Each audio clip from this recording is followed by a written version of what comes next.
मेरा ही नाम नवीन कुमार है और मैं एक साधारण मध्यवर्गीय परिवार से हूँ। मेरे दादाजी चीनी मिल में मजदूरी किया करते थे। मेरे पिताजी एक समान किसान हैं और माता पिता के आशीर्वाद से मैंने जो भी कुछ प्राप्त किया है, या ज्ञान हो या धन, उन सभी संसाधनों को मैं चाहता हूँ निश्चित तौर पर इस बिहार के शिक्षा को आगे बढ़ाने में ले जाना चाहता हूँ।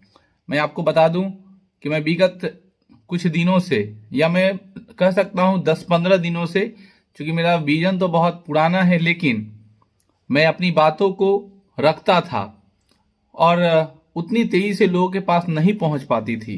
लगभग 10-15 दिनों से लोग मुझे सुन रहे हैं और मेरे बारे में जानने की कोशिश करते हैं। मैं उसी जिज्ञासा को दूर करने के लिए आप सभी के साथ ये वीडियो बना रहा हूं। तो मैं अपने बारे में एक संक्षिप्त जानकारी दी कि मैं नेता नहीं हूं, सबसे पहली बात, और नहीं मुझे नेता बनने का कोई शौक है। मैंने सरकारी स्कूल में पढ़ाई करते के क्रम में मैंने देखा कि सरकार संसाधन देती है। मैं मानता हूं कि सरकार कहीं कहीं या लगभग जिस प्रकार जनसंख्या बढ़े उस प्रकार वो व्यवस्था नहीं कर पाई है। लेकिन मैं जब सरकारी स्कूल में पढ़ा करता था तो मैंने देखा कि सबसे ज्यादा अगर कोई बदहाली स्थिति है तो वो शिक्षकों का निकम्मापन है। बहुत सारे शिक्षक ऐसे हैं जो अपनी जी जान लगाकर बच्चों को पढ़ाते हैं, और कुछ ऐसे शिक्षक हैं जो स्कूल में आकर सिर्फ अटेंडेंट बनाकर अपना दबंगई, अपना घरेलूपन दिखाते हैं। फिर मैंने इस स्थिति को बहुत डीपली अध्ययन किया। समय बीतने के साथ जब मेरे पास इस तरह की घटनाएं बहुत ज्यादा आने लगी, सामाजिक स्तर पर मैंने जब इसका अंकेक्षण किया, तब मुझे रिजल्ट में पाया कि निश्चित तौर पर अगर बिहार को कोई बदल सकता है तो वह है शिक्षक, और वह शिक्षा। और शिक्षा की गुणवत्ता कौन खराब करे? तो नियोजित शिक्षक।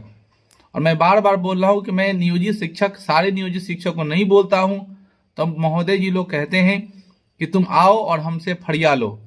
मैं आपसे विनम्र निवेदन करता हूं कि अगर आप बहुत विद्वान हैं, आप मेरी योग्यता को जांचना चाहते हैं, तो मैं आपसे जानकारी के बता दूं कि आप जिस शिक्षक का वीडियो वायरल हो रहा है, जो शिक्षक हमारे रिपोर्टिंग, हमारे समाज के द्वारा जो रिपोर्ट करके आपको दे रहे हैं, वैसे शिक्षक को जाकर आप पढ़ाइए और आप अपनी योग्यता से उसे योगवान बनाइए, उसके अंदर गुणवत्ता विकसित करिए।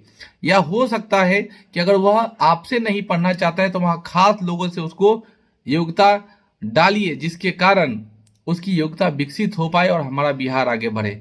मैं आपके तमाम मांगों का समर्थन करता हूं, लेकिन आपके घटिया सोच का समर्थन कभी नहीं कर सकता कि आप पैसा भोगिएगा और पढ़ाना नहीं चाहिएगा।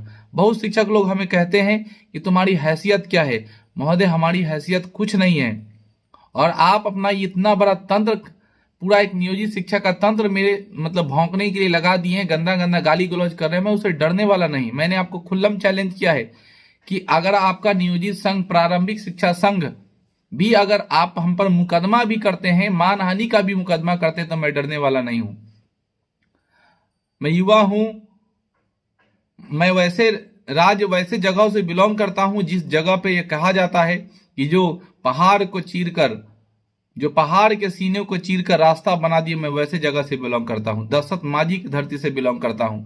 और मैं चाहूंगा निश्चित तौर पर, चाहे जो कुछ हो जाए, हमारा अटल अडिग जो प्रतिज्ञा है वो कभी बदलेगा नहीं। आपको जो करना है कर लीजिए। और मैं तमाम युवाओं से कहूंगा कि हमारी मुहिम में शामिल हो, और शामिल होने के लिए कम से कम आप से हम पैसा नहीं मांगते हैं। कम से कम वीडियो को शेयर कर दीजिए, लोगों तक पहुंचाइए, लोगों को जागरूक करिए और हमारे संगठन से जुड़िए। संगठन में जुड़ने के लिए ना आपको कोई पैसे देने हैं और ना ही मुझे वीडियो का व्यू उठाना है। बस मैं चाहता हूं कि यह जो ऑनलाइन हो रहा है वह काम अब ऑफलाइन हो। तो मैं विगत 2-4-5 दिनों से आपके साथ मैं जुड़ रहा हूं। मैं सभी लोगों से निवेदन करूंगा, मेरे मैसेंजर पर अपने मोबाइल नंबर के साथ करें, ताकि मैं आपको सभी को अपने ग्रुप में ऐड करूं, वहां पर अपने विचार विमर्श करूं, और फिर एक नए रणनीति के साथ बिहार की कायाकल्प को बदलने के लिए हम लोग संकल्पित होंगे। एक बहुत बड़ा जन आंदोलन करेंगे। मैं आपको बता दूं, बिहार में संपूर्ण क्रांति शिक्षा की व्यवस्था पर ही शुरू हुई थी, महंगाई पर ही शुरू हुई थी। तो हमारी सबसे पहली व्यवस्था होगी, ये हमारी सबसे पहले आंदोलन की शुरुआत होगी कि हम लोग शिक्षा व्यवस्था को आगे ले चलेंगे। और निश्चित तौर पर सॉफ्ट लैंडिंग के रूप में सरकार और शिक्षक दोनों पर हम लोग हावी होंगे। उम्मीद करते हैं हमारी विजन आपके तक पहुंच गई होगी और हमें आप पे समर्थन दीजिएगा। जय हिंद।